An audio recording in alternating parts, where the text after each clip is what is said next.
Have you ever had that strange feeling, that creepy, crawling sensation that something just isn't right? That feeling you get when you're alone in your house, and you swear you hear a noise or catch a flicker of movement out of the corner of your eye.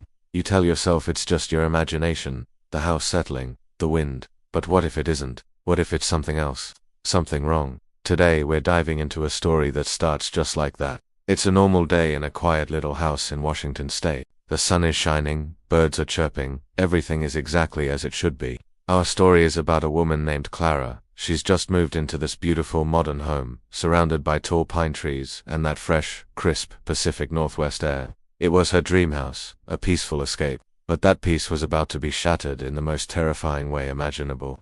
It all started with the window, a huge floor-to-ceiling pane of glass that looked out onto her backyard. It was one of her favorite features of the house. It let in so much natural light, making the whole living room feel bright and open. She loved standing there in the morning, coffee in hand, just watching the world wake up. But one afternoon, as she was tidying up, she glanced at the window and froze. Something was wrong, terribly wrong. Outside, the sun was high in the sky, a perfect, clear blue day. But in the reflection, it was night. A deep, starless, pitch-black night, with only a sliver of a pale, sickly moon hanging in the dark. Clara blinked, rubbed her eyes, thinking she must be seeing things. Maybe it was a strange trick of the light, some weird optical illusion.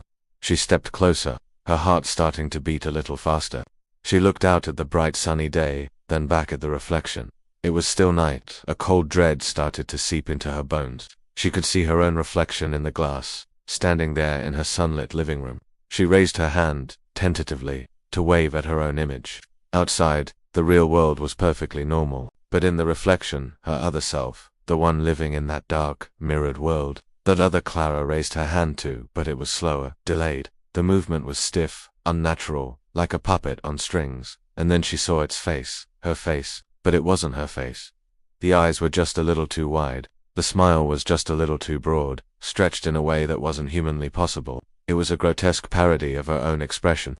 A silent, screaming mask staring back at her from the darkness. The thing in the window kept waving, that slow, jerky motion, its grin widening with each pass of its hand. Clara stumbled back, a scream caught in her throat. She couldn't look away. It was like being trapped in a nightmare, wide awake. The reflection was a window into another place, a dark, twisted version of her own reality, and the thing wearing her face was watching her. It knew she was there. It was toying with her. This is where our story truly begins, because the window was just the start. What happens when the barrier between our world and that other world begins to break down? What does the thing in the reflection want? This isn't just a ghost story. This is a journey into psychological horror, where the most terrifying monster is a twisted version of yourself. Over the next few days, Clara tried to rationalize it. She was stressed from the move, not sleeping well. It had to be a hallucination. She avoided the living room, kept the blinds drawn, but she couldn't ignore it forever. The house, her dream home, started to feel like a prison. Every reflective surface became a source of terror. A darkened phone screen, a mirror in the bathroom, even a polished kitchen pot. She'd catch glimpses of it. That other world, that other her, always in the dark, always watching. The sound started next. At first it was faint tapping on the window pane, tap, tap, tap, always at night. But when she'd peek through the blinds, there was nothing there, just her own dark yard. Then the tapping grew more insistent, more rhythmic. It started to sound less like tapping and more like scratching, the sound of long nails dragging slowly, deliberately, across the glass. One night she was jolted awake by a loud bang from downstairs, her heart hammered against her ribs. She grabbed the heaviest thing she could find, a lamp from her bedside table, and crept down the stairs. The house was silent, bathed in moonlight. She made her way to the living room, her hands shaking. The blinds were still drawn, just as she'd left them. But there was a new addition. On the inside of the window, scrawled in a foggy condensation that hadn't been there before, were two words: "Let me in." Clara ran. She flew out the back door and did stop running until she was at her neighbor S house, pounding on their door, breathless and hysterical. Of course, they thought she was crazy. They called the police, who came and searched her house. They found nothing, no signs of a break-in, no condensation on the window, nothing out of place. They looked at her with a mixture of pity and suspicion. They suggested she see a doctor, get some rest. But Clara knew what she saw. She knew she wasn't crazy. The thing in the window was real, and it was getting stronger. It was crossing over. She started researching the history of the house, the land it was built on. She dug through old town records, desperate for an answer, for anything that could explain what was happening, and she found something. A local legend, a ghost story the town preferred to forget. They called it the Echo, a story about a creature that lives in reflections. It doesn't haunt a place, it haunts a person. It latches onto someone and slowly replaces them, creating a perfect, dark copy. It starts in the reflections, a world that is a mirror image of our own, but always in darkness. It learns your movements, your habits, your voice, and when it's ready, it finds a way to switch places. The legend said it needed you to let it in, to acknowledge it, to invite it. Clara realized with dawning horror that by trying to rationalize it, by interacting with it, even by being afraid of it, she had been feeding it. She had been opening the door, the waving, the writing on the glass.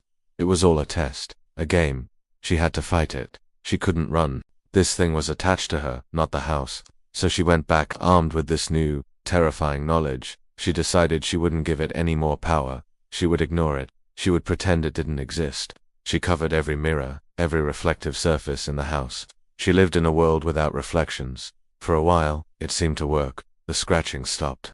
The house was quiet. A fragile sense of calm returned. Clara started to think, maybe, just maybe, she had one.